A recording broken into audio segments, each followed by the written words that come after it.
Hello friends, मैं हूं सुदर्शन प्रकाश और आप देख रहे हैं यूट्यूब चैनल गुरु चकाचक।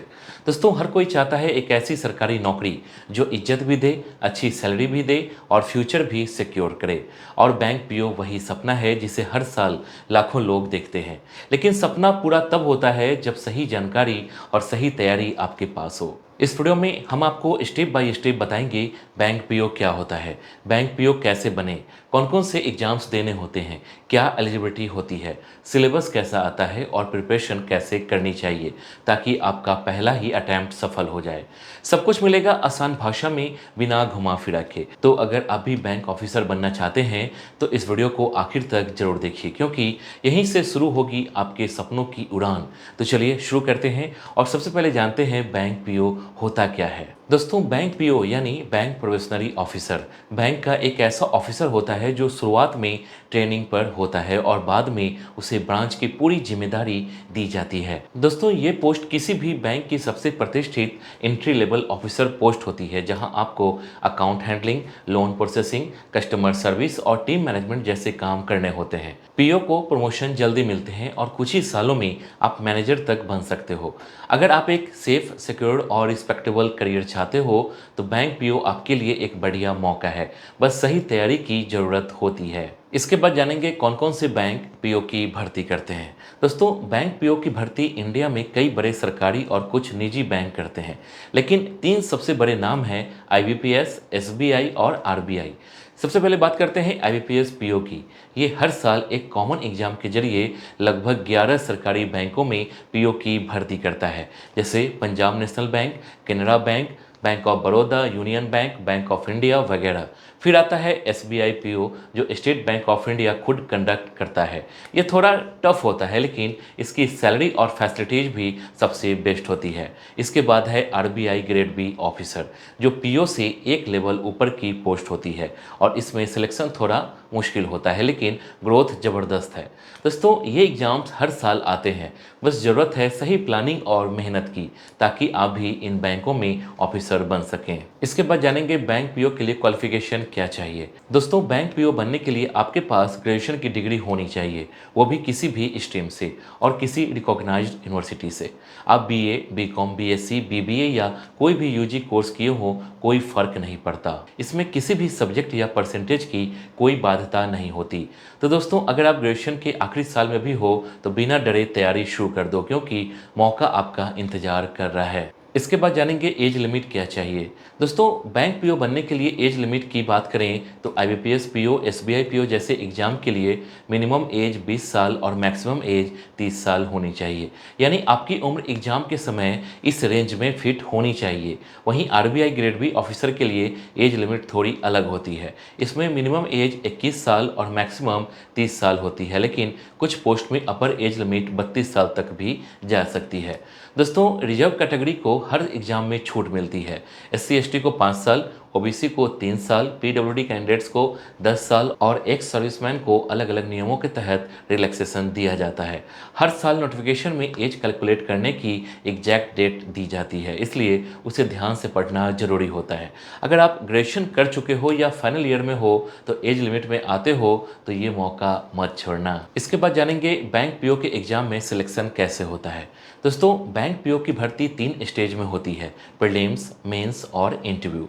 सबसे पहले होता है प्रीलिम्स एग्जाम, जिसमें 3 सेक्शंस होते हैं। इंग्लिश लैंग्वेज से 30 क्वेश्चन 30 मार्क्स के, वहीं क्वांटिटेटिव एप्टीट्यूड से 35 क्वेश्चन 35 मार्क्स के और रीजनिंग एबिलिटी से 35 क्वेश्चन 35 मार्क्स के। टोटल 100 क्वेश्चन होते हैं 100 मार्क्स के और टाइम होता है सिर्फ 60 मिनट, मतलब 1 घंटे का समय दिया जाता है। इसमें 0.25 नेगेटिव मार्किंग होती है और ये सिर्फ क्वालिफाइंग नेचर का होता है, मतलब इसके मार्क्स फाइनल मेरिट में नहीं जुड़ते। अब बात करते हैं मेंस एग्जाम की, जो थोड़ा टफ होता है और सिलेक्शन में सबसे इंपॉर्टेंट रोल निभाता है। इसमें 4 ऑब्जेक्टिव सेक्शंस होते हैं। रीजनिंग एंड कंप्यूटर एप्टीट्यूड से 45 क्वेश्चन 60 मार्क्स के, डेटा एनालिसिस और इंटरप्रिटेशन से 35 क्वेश्चन 60 मार्क्स के, जनरल इकोनॉमी, बैंकिंग अवेयरनेस से 40 क्वेश्चन 40 मार्क्स के और इंग्लिश लैंग्वेज के 35 क्वेश्चन 40 मार्क्स के। इसके साथ एक डिस्क्रिप्टिव पेपर भी होता है जिसमें एस्से और लेटर राइटिंग आता है और ये 25 मार्क्स का होता है। मेंस का कुल वेटेज होता है 225 मार्क्स और इसमें भी नेगेटिव मार्किंग होती है। जो कैंडिडेट मेंस में क्वालिफाई करता है उसे बुलाया जाता है इंटरव्यू के लिए, जो होता है 30 मार्क्स का। फाइनल सिलेक्शन के लिए मेंस के मार्क्स का 80% और इंटरव्यू का 20% वेटेज लिया जाता है। दोस्तों, अगर आप सही प्लानिंग, मॉक टेस्ट और रेगुलर प्रैक्टिस से तैयारी करते हो तो बैंक पीओ बनना कोई दूर की चीज़ नहीं है। ये सपना पूरी तरह पॉसिबल है, बस मेहनत सच्ची होनी चाहिए। इसके बाद जानेंगे बैंक पीओ का सिलेबस क्या होता है। दोस्तों, बैंक पीओ का सिलेबस 2 हिस्सों में बंटा होता है, प्रीलिम्स और मेंस। सबसे पहले बात करते हैं प्रीलिम्स की। इसमें 3 सब्जेक्ट होते हैं, English language, quantitative aptitude math और रीजनिंग एबिलिटी। इंग्लिश में ग्रामर से जुड़े क्वेश्चन जैसे error detection, fill in the blanks और रीडिंग कॉम्प्रिहेंशन आते हैं। तो वहीं मैथ्स में simplification, number series, profit loss, time and work और रेशियो जैसे बेसिक टॉपिक्स पूछे जाते हैं। रीजनिंग में puzzles, coding decoding, syllogism, blood relation और सीरीज जैसे लॉजिकल क्वेश्चंस होते हैं। अब बात करते हैं मेंस एग्जाम की, जो थोड़ा हाई लेवल का होता है। इसमें 4 ऑब्जेक्टिव सेक्शंस होते हैं, reasoning and computer aptitude, data analysis and interpretation मतलब DI, general economy, banking awareness और इंग्लिश लैंग्वेज। दोस्तों, रीजनिंग में high level puzzles, machine input and sitting arrangement आता है। डीआई में ग्राफ्स, चार्ट्स और कैसलेट्स होते हैं। जनरल अवेयरनेस में current affairs, banking concepts, budget और आरबीआई से जुड़े सवाल पूछे जाते हैं। इंग्लिश सेक्शन थोड़ा एडवांस होता है जिसमें क्लोज टेस्ट, पैरा जंबल्स और रीडिंग कॉम्प्रिहेंशन शामिल होते हैं। मेंस में एक डिस्क्रिप्टिव पेपर भी होता है जिसमें आपको एस्से और लेटर राइटिंग करना होता है। ये आपकी राइटिंग और एक्सप्रेशन स्किल को टेस्ट करता है। तो दोस्तों, अगर आप इस पूरे सिलेबस को एक अच्छी स्ट्रेटजी, डेली प्रैक्टिस और मॉक टेस्ट के साथ प्रिपेयर करते हो तो बैंक पीओ बनना मुश्किल नहीं है, बस कंसिस्टेंसी और डेडिकेशन जरूरी है। इसके बाद जानेंगे बैंक पीओ का नोटिफिकेशन कब निकलता है। दोस्तों, बैंक पीओ का नोटिफिकेशन हर साल अलग अलग टाइम पर आता है, लेकिन आमतौर पर आईबीपीएस पीओ का नोटिफिकेशन जुलाई से अगस्त के बीच और एसबीआई पीओ का नोटिफिकेशन सितंबर या अक्टूबर में जारी होता है। आरबीआई ग्रेड बी का नोटिफिकेशन थोड़ा पहले यानी मार्च से मई के बीच में आता है। दोस्तों, नोटिफिकेशन में ही सारी जरूरी डेट्स होती है, जैसे online application, exam date, admit card और रिजल्ट डेट। इसलिए अगर आप बैंक पीओ बनने का सपना देख रहे हो तो ईयर की शुरुआत से ही तैयारी में लग जाओ और रेगुलर ऑफिशियल वेबसाइट चेक करते रहो, ताकि जैसे ही नोटिफिकेशन आए आप फॉर्म भरने और तैयारी दोनों के लिए रेडी रहो। इसके बाद जानेंगे बैंक पीओ को सैलरी कितनी मिलती है। दोस्तों, बैंक पीओ की सैलरी इतनी अच्छी होती है कि एक फ्रेशर भी नौकरी शुरू करते ही खुद को फाइनेंशियल सिक्योर महसूस करने लगता है। आईबीपीएस या एसबीआई जैसे बैंकों में एक प्रोबेशनरी ऑफिसर की बेसिक सैलरी करीब 36,000 होती है, लेकिन जब इसमें डीए, एचआरए, स्पेशल अलाउंस और अन्य पर्क्स जोड़ दिए जाते हैं तो टोटल इन हैंड सैलरी 52,000 से 55,000 प्रति माह तक हो जाती है। दोस्तों, एसबीआई में यह अमाउंट थोड़ा ज़्यादा होता है क्योंकि वहाँ कुछ एक्स्ट्रा बेनिफिट्स भी मिलते हैं। दोस्तों, इसके अलावा बैंक पीओ को medical benefits, newspaper allowance, petrol allowance और ट्रैवल कंसेशन जैसे कई सुविधाएं भी मिलती है। प्रमोशन भी जल्दी होते हैं जिससे सैलरी तेज़ी से बढ़ती है। इसके बाद जानेंगे करियर ग्रोथ मतलब प्रमोशन कैसे होता है।